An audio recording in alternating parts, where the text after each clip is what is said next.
Baik, salam sejahtera untuk kita semua. Pada kesempatan kali ini saya akan melaporkan hasil laporan progres pembelajaran MBKM saya, yaitu studi independen pada semester 7. Sebelum saya mempresentasikan atau melaporkan hasil laporan progres pembelajaran saya, ada baiknya saya memperkenalkan diri terlebih dahulu. Perkenalkan, nama saya Yosua Parsen Batubara dengan NIM 12S11909 dari Prodi Sistem Informasi 2019. Eh, Baik, saya akan mempresentasikan hasil laporan progres pembelajaran eh, MBKM saya, yaitu studi independen.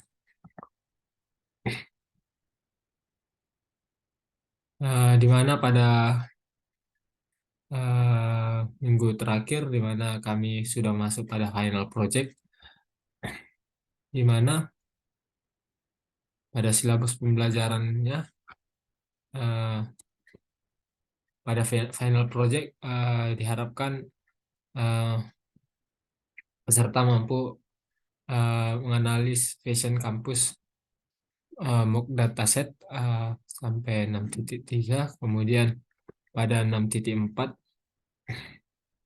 analyze baseline, also find insight that goes against the idea to pivot, compare, and come to a conclusion and with decision to take.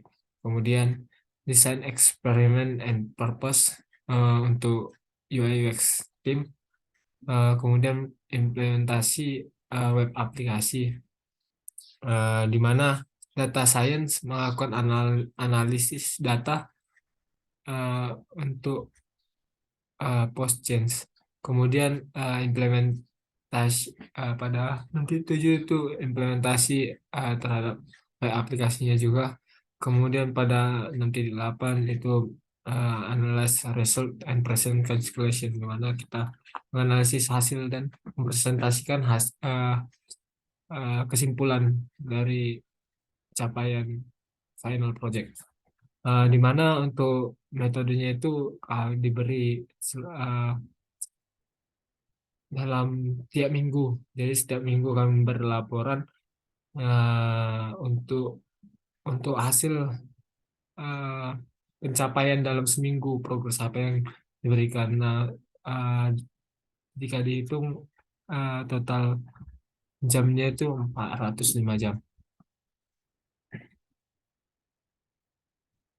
Kemudian setelah uh, proyek final project selesai, maka uh, dan pihak mitra memberikan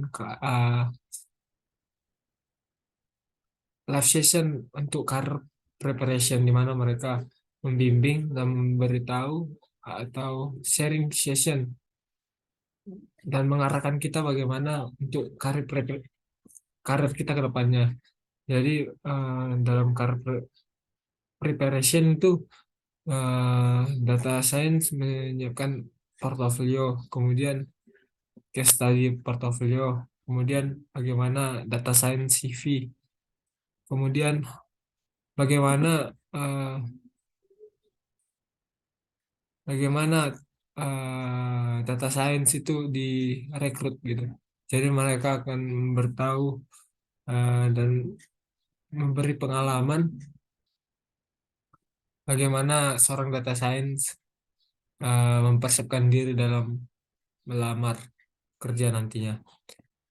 Untuk metodenya itu kami diberikan 2 kali pertemuan live session.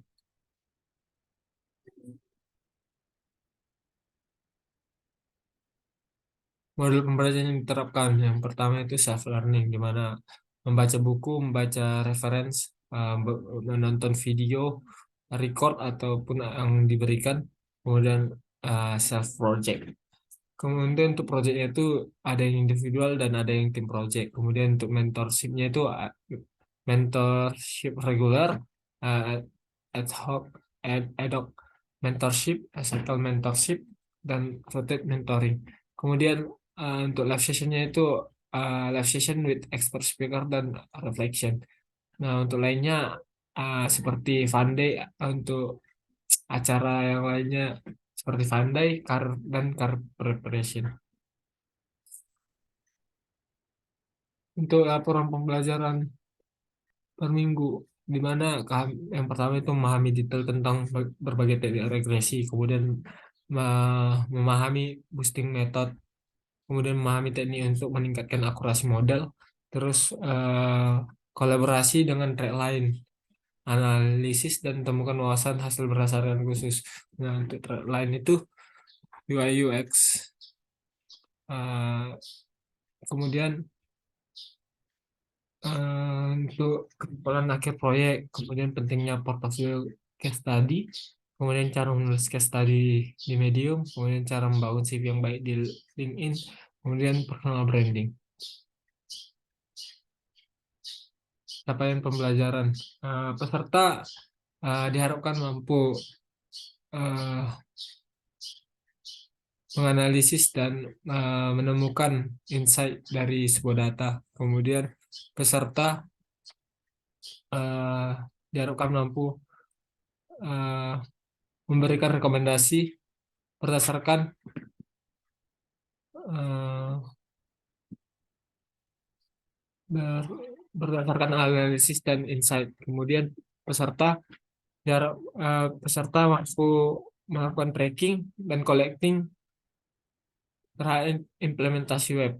Kemudian peserta mampu membuat sebuah dashboard untuk eh, menjadi monitor sebuah aplikasi. Kemudian peserta mampu menulis case study yang baik di Medium. Kemudian peserta mampu menyusun eh, kurikulum vitae di LinkedIn. Kemudian peserta mampu menerapkan strategi personal branding pada semua channel sosial media. Impresi eh, atau dan kendala yang dihadapi. Yang pertama itu jaringan internet, eh, di mana eh, saat di dan terkadang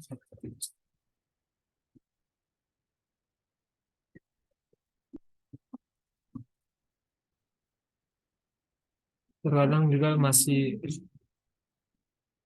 jaringan internet yang kurang memadai, menyebabkan ketika belajar masih terdapat gangguan, kurang fokus, sehingga terkadang tertinggal terhadap semisal pada saat live session.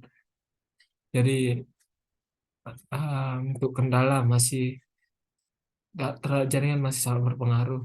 Kemudian tidak ada ruangan di pagi ya, hingga sore, di mana ah, kami sebagai peserta MPKM dan informasi tidak mendapatkan ruangan, di mana jika belajar di saung itu masih banyak gangguan, eh, sehingga kurang fokus dalam belajar. Untuk kemudian sulit memahami materi, di mana materi yang diberikan eh, mungkin eh, saya sendiri yang masih kurang memahami, dikarenakan banyak kendala yang menyebabkan saya sulit untuk eh, memahami materi. Kemudian dalam manajemen waktu, di mana eh, untuk manajemen waktu banyak yang bentrok antara jam jam asrama dengan jam belajar, jam live session atau mentoring di pada kampus Merdeka MBKM. Eh, Mungkin itu saja dalam kendala saya. Eh, untuk itu mungkin itu saja hasil laporan presentasi yang saya berikan. Jika ada salah kata ataupun tingkah laku yang mungkin tidak berkenan di hadapan Bapak atau Ibu, saya mohon maaf. Atas segalanya, saya ucapkan terima kasih.